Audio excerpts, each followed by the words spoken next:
যারা আমাদের রাজ্য সরকারের সাথে যোগাযোগ করছে, যারা আধার নম্বর দিচ্ছে, যারা ব্যাংক ডিটেলস দিচ্ছে, যারা ত্রিপুরার বসবাসকারী এবং বর্তমানে ওখানে আটকে গেছে, সে স্টুডেন্ট হোক,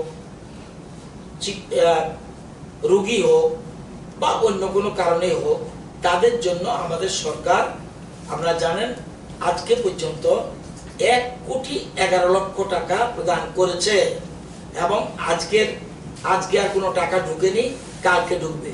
আপডেটেড করেছে, প্রায় আরো 200-র মতো সংখ্যা কালকে টাকা ঢুকে যাবে। আজকে আপডেট করেছে।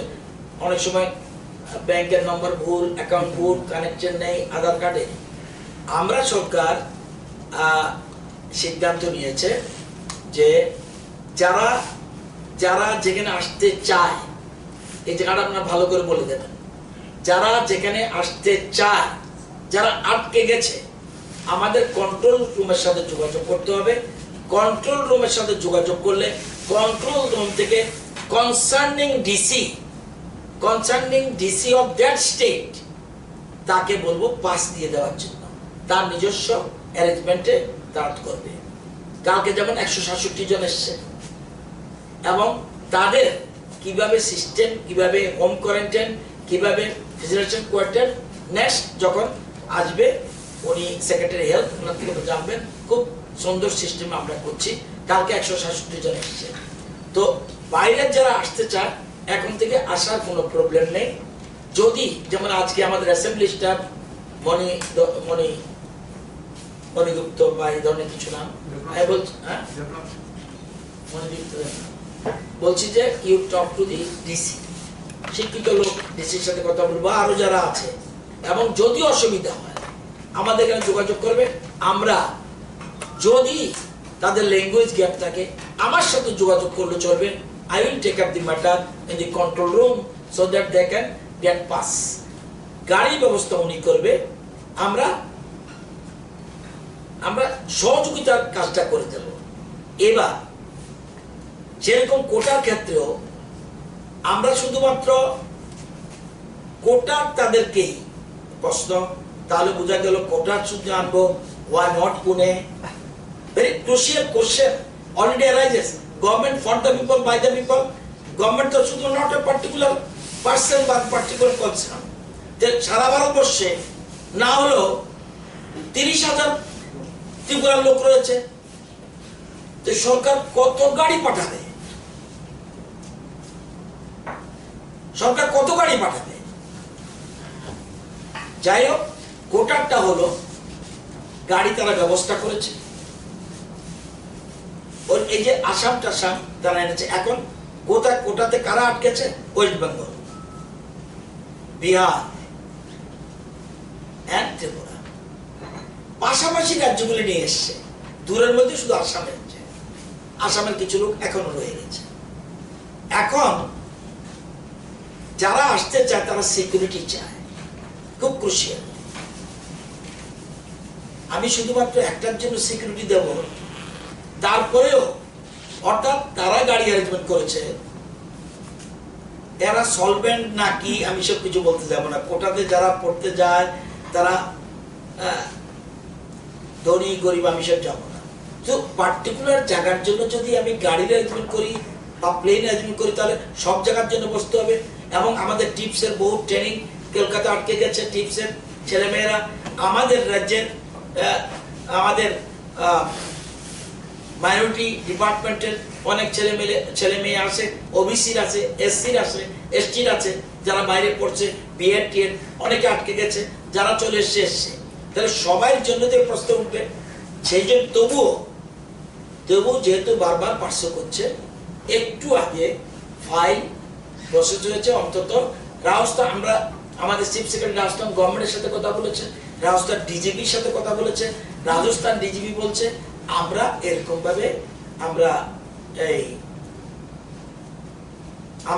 ভাবে সিকিউরিটি দিতে পারবো না, কারণ সব জায়গায় কিন্তু আমরা পাসের ব্যবস্থা আমরা করে দেবো, সিকিউরিটির ব্যবস্থা। হ্যাঁ, প্রাইভেট সিকিউরিটি আপনারা নিতে পারেন, সেক্ষেত্রে আমরা প্রোভাইড করতে পারি, কিন্তু সেক্ষেত্রে পয়সা দিতে হবে। এই পয়সা দেওয়ার কথাটাই প্রাইম চিফ মিনিস্টারের কাছে এখন ফাইল গেছে, ইভিজ অ্যাপ্রুভ। খুব বেশি টাকা লাগবে কিনা আমি জানি না, কিন্তু ক্যাবিনেট মিটিংয়ে চিফ মিনিস্টার ডাইরেক্ট হোম মিনিস্ট্রির সাথে কথা বলেছে দুটো বিষয়ের জন্য। একটা, এই যে বিভিন্ন জায়গায় আটকে রয়েছে তাদের জন্য পয়েন্ট টু পয়েন্ট ট্রেন চালু করা যায় কিনা, কোন দিন এয়ার আসবে ঠিক নাই, কিন্তু এয়ারের কিন্তু কোন রকম প্রাইভেট গাড়ি চলা শুরু করবে মনে হয়। এখন পর্যন্ত কমার্শিয়াল সার্ভিস চলবে না, তো প্রাইভেট গাড়ি চলতে পারে, তাও 1-1 সামনে 1-1, কিন্তু কমার্শিয়াল সার্ভিস চলবে কিনা ডাউট আছে, আমি নট শিওর।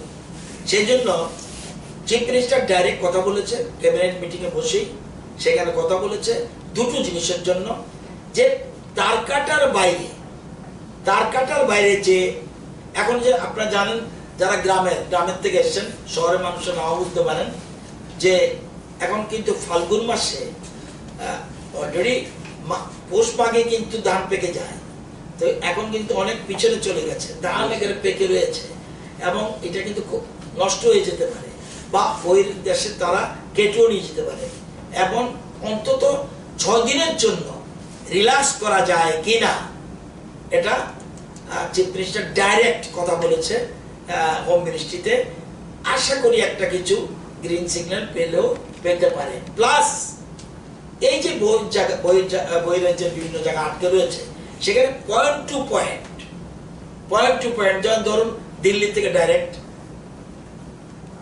ডাইরেক্ট আগরতলা, সেক্ষেত্রে রাজস্থানের তারাও অন্য জায়গার তারাও সব দিল্লি চলে যেতে পারবে, সেখান থেকে বাস নেই। তো এই বিষয়গুলি রয়েছে, তো এরকম ভাবে চিন্তা করছে, এবং আমরা রাজ্য সরকার দিল্লির সাথে এরকম ভাবে তো পার্টিকুলার তবুও ফাইল একটা মুভ হয়েছে, এবং সিকিউরিটি যদি ঠিক আছে, কিন্তু একবার যখন আপনি কারোর জন্য সিকিউরিটি দিয়ে দেবেন,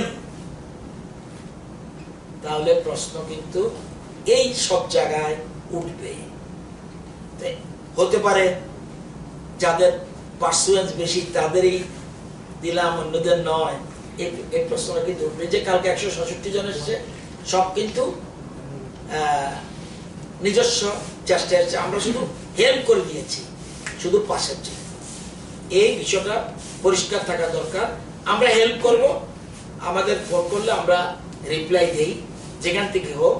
আমরা বললে যদি তাদের কোনো অসুবিধা হয়, আমরা এখান থেকে কোথায় অ্যাড্রেস আছে সেই অ্যাড্রেসে আমরা ডিসি লোক গিয়ে তারা পাসের ব্যবস্থা করতে, গাড়ির ব্যবস্থা নিজে করতে হবে। এই কত, যেহেতু কমার্শিয়াল এখনো সার্ভিস চলেনি, তো কবে চলবে এটা জানি না। এই জিনিসগুলি ক্যাবিনেটে আলোচনা হয়েছে, সেজন্য আপনি বলছেন বলে এটা বলে রাখলাম। ওকে, এনিথিং মোর?